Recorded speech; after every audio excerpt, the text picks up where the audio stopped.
Hello! Pink background. Anyways, today we're gonna be reviewing the collection from Issy Co, yung newest na concealers nila, plus the volume 2 of the active skin tint and the powder also. Meron silang bagong finish. I actually attended yung masterclass nila with Slow last time, the other day ata, and it was a very good experience. Meron tayong mga bagong natutunan which I will apply also in this video. So if you're interested to know more about these products, kung gusto niyo makita yung thoughts ko, if worth it ba siya sa price niya, and all the details you need to know, just keep on watching the video.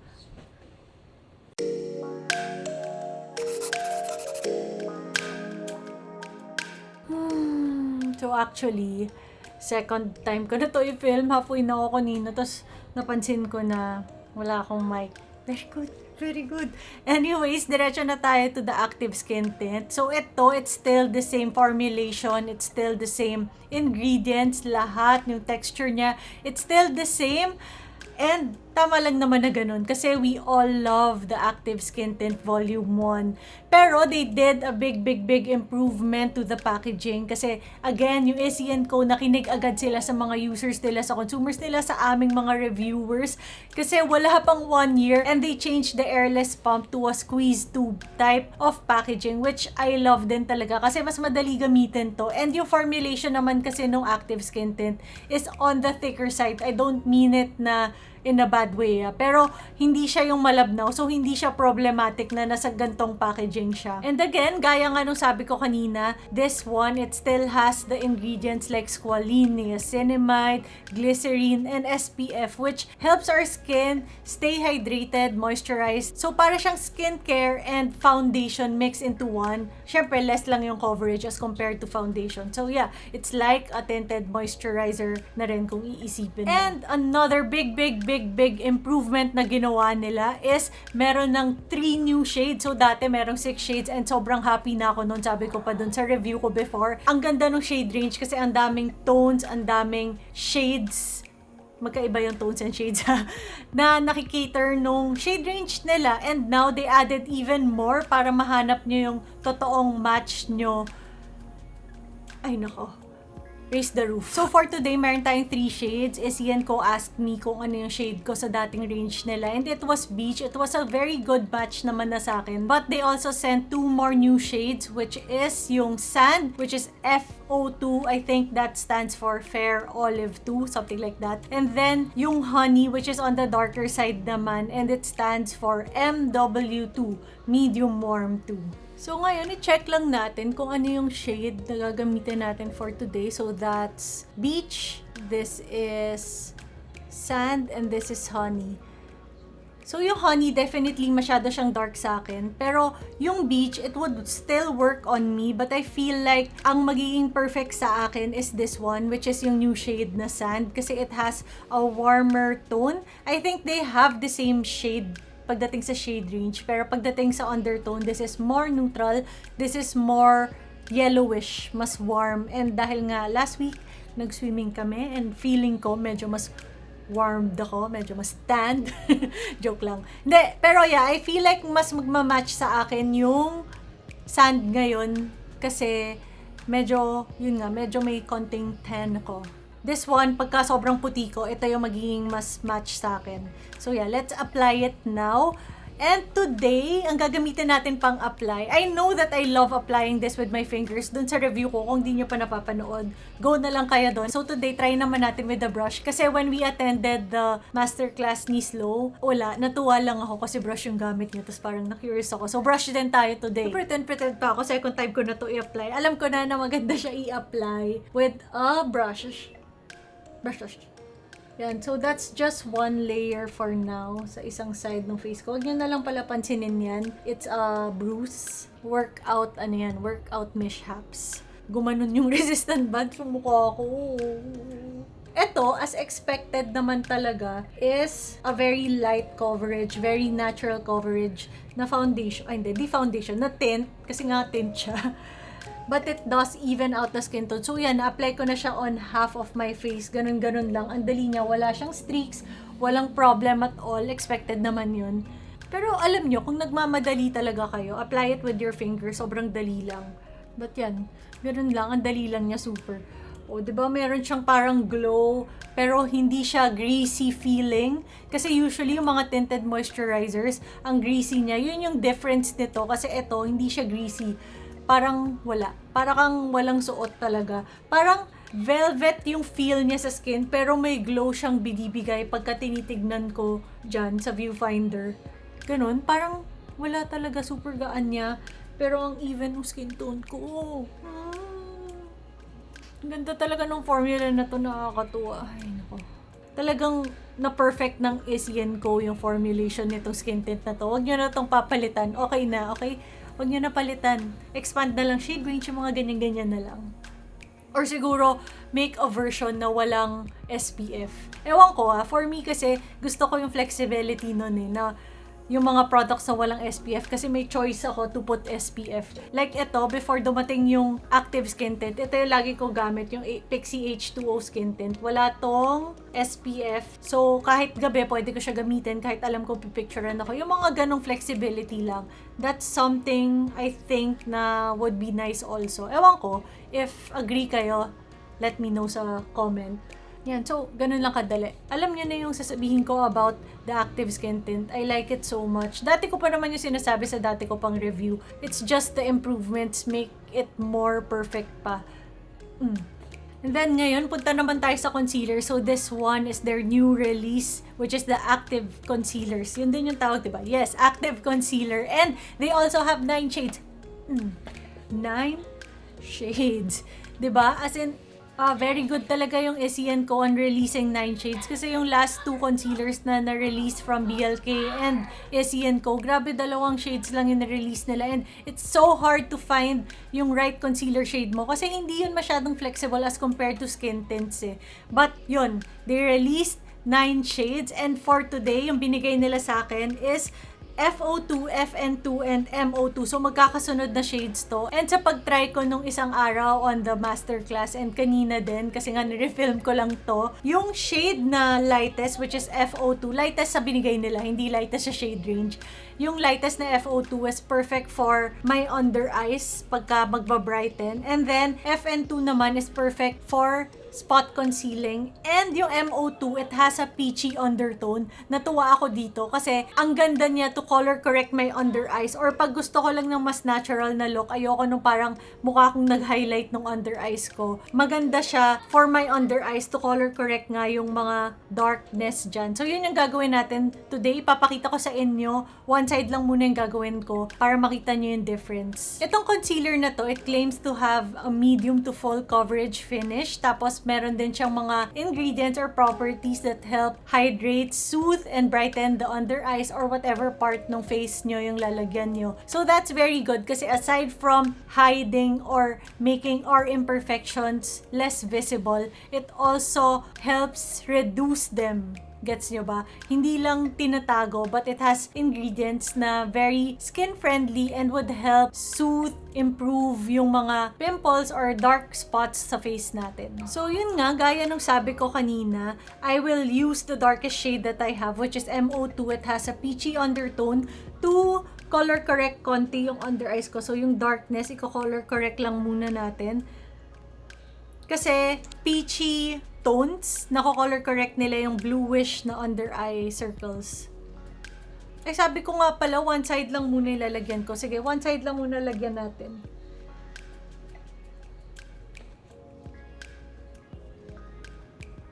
And yung gusto ko dito sa concealer na to is hindi mo kailangan maglagay ng sobrang daming product para mag-hide ng, ng darkness sa under eyes or whatever you're trying to hide. Kasi it has coverage din talaga. And yan yung itsura niya.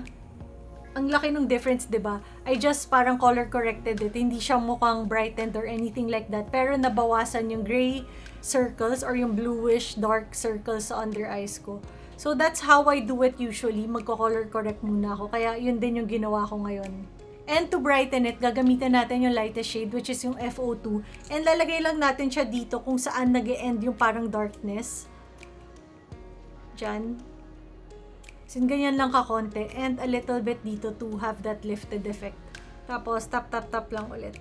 And then any excess, ginaganyan ko lang lagi sa hands ko. And then I try to blend it out para hindi mukhang may ganun na puti. And also bring it dito sa inner part. Ako, I like lifting this part talaga kasi pababa yung eyes ko eh. Where's my mirror? So, yan. So, that's how it looks. Brightened. Not brightened, without anything.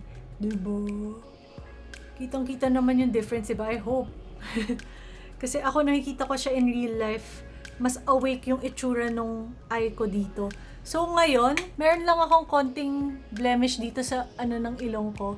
I'm gonna use the shade na FN2, which is my skin tone talaga. Yan, ganyan o. Tapos, dab lang. Yan. Pag mga ganyan kasi, eto, di nag-iisip. Kukuha ako ng mas maliit na brush para mas concentrated. Yan. And then, one thing pala na sinuggest nila, which I will try also, kasi meron ako mga veins dito na gusto ko pang i-cover, is you can mix the concealer with the skin tint for parang medium coverage foundation. Medyo ganun na effect. So, let's try that. I-cover lang natin yung konting veins dito. Tignan natin if it would look cakey or anything like that. I don't think it will kasi ginawa ni Slow yun and hindi naman niya gagawin yun kung mukhang cakey, diba? So, that's one of the things na parang tinuro niya dun sa masterclass.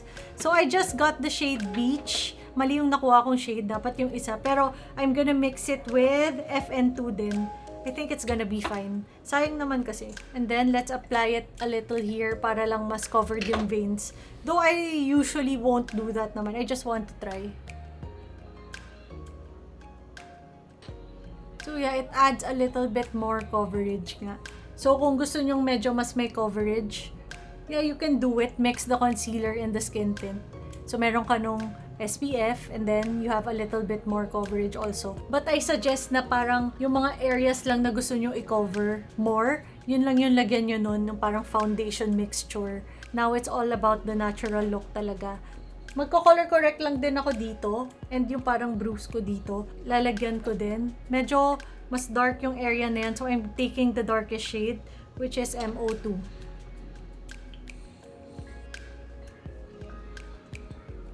Usually kasi yung noon natin, yun yung mas dark na area as compared to the face kasi yun yung natatamaan ng sun. Yan, so I'll just finish the other eye and then I'll be back. Yan, so concealer is on and yung parang mixture din natin is here on this area. I like it so much. As in ngayon, na nakikita ko to, na medyo nag-set na siya, walang powder, hindi siya sa fine lines ko, yung parang pumapasok, tapos nagbumukhang sobrang cakey and wrinkly nung under eyes ko. Kasi meron ako mga fine lines talaga dyan, and it doesn't look cakey at all without powder pa yun Hindi siya nagsisink into the fine lines talaga, which is good. I think this one, yung formula nito, it reminds me so much of the NARS Creamy Concealer na talaga namang love na love nating lahat and love na love ng maraming YouTubers. As in, ang ganda niya. Medyo nasa thicker side siya kasi nga meron siyang coverage, but it's not drying or it's not cakey looking at all. And compared naman sa NARS na 1,600 yung isang tube na how many ml yun? 15 ml I think? Hindi, 7 ml. Ewan ko kung ilang ml yun. This one, it has 10 ml na for 399 pesos. Yeah, tama ako. 399 pesos. And magkakasale again, 10-10. So, ito na yung chance nyo if you want to get the concealer 10-10 or pag magka-sale ulit next month, I suggest na antay kayo ng sale para tipid-tipid, di ba? Ayan, so ginawa ko lang din yung brows ko off-cam. I actually use their brow products also. Sabihan niyo ako kung gusto niyo ng review comparisons on that one kasi meron ako ng lahat ng shades and if interested kayo, I would compare it with the Strokes na brow kit. If interested lang kayo, let me know sa comments sa baba. Ang late ko na kasi, so hindi ko na siya na-film. Wala kasi ako dito last week. Kaya, yun. Basta, so if gusto nyo ako, interested kayo for a review on that one, please let me know.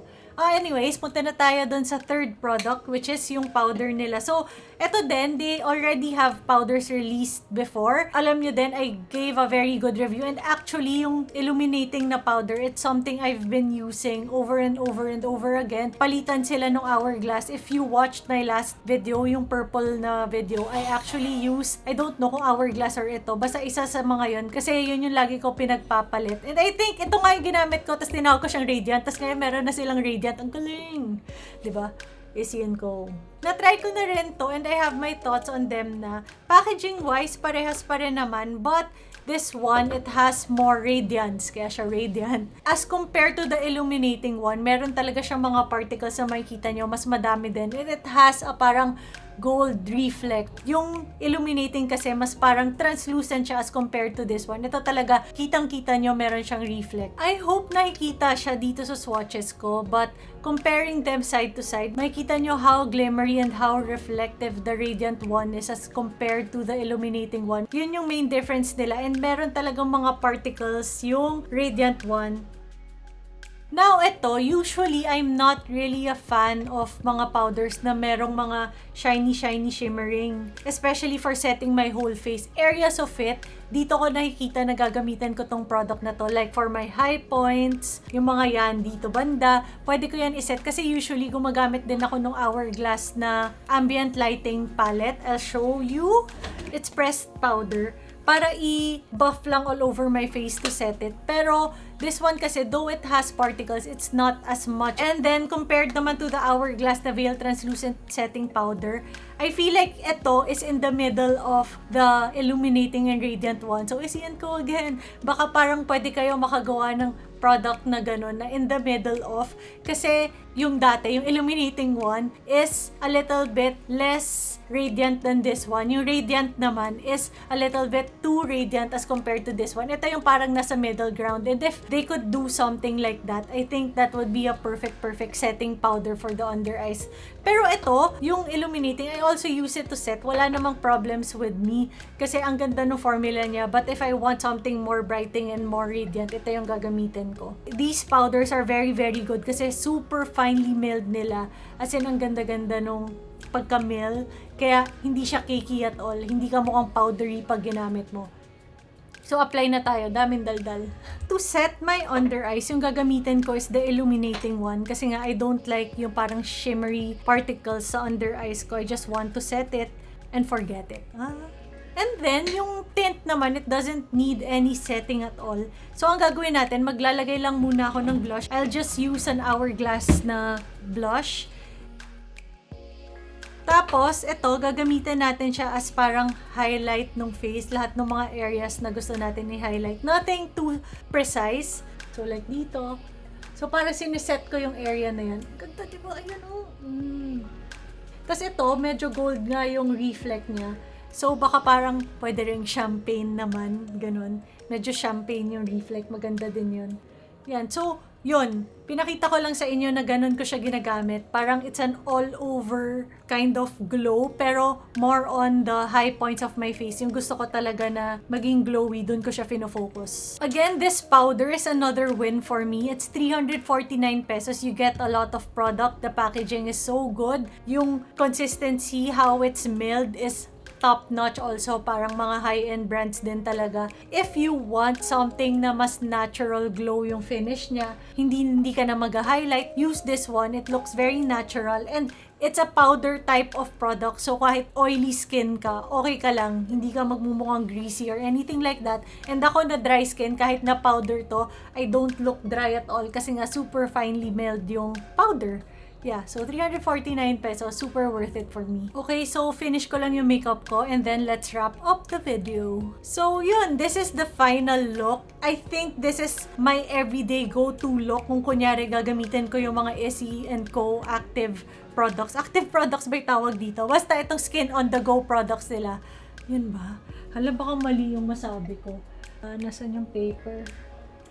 Hindi ko mahanap, basta kung mali man yun nasabi ko, sorry. But yeah, basta kung itong mga products na to, kung ginamit ko to, ito yung look na yun, gagawin ko in 5, 10, 15 minutes depending on how arte, kung gaano ka arte o gusto ko gawin for that day. But yun, nasabi ko naman na lahat kanina while trying on the products and showing it to you kung gaano kaganda yung mga products nito, and I find everything worth it.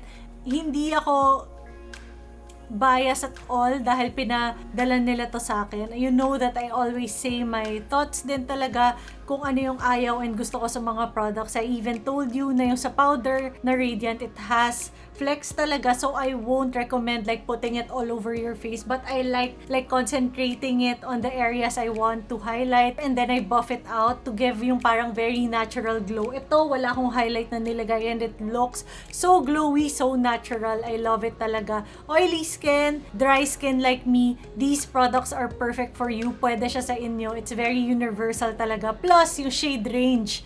Hello, 9 shades. Talagang nag-set ng standard yung Issy Co dito, and releasing, first nga 6 shades lang but for the concealers, they released 9 shades. Whew. All skin tones. Well, skin tones dito sa Philippines, I feel like they got most of the skin tones talaga, and undertones also. I know they worked hard on this collection and ni-research talaga nila kung ano yung kailangan ng market natin. So I commend Issy Co for that. 10/10 sale is coming. I think the collection, kahit yung mga bago, is included in their sale. 10% off kung tama ako. That's what I remember. So better check it out kung interested kayo sa mga products na to. I hope that this video was helpful in making your decision. As always, I'm linking everything down below. Again, don't forget to subscribe, like this video, comment down below anything you want. Thank you for watching the video. Bye! I'll see you next time!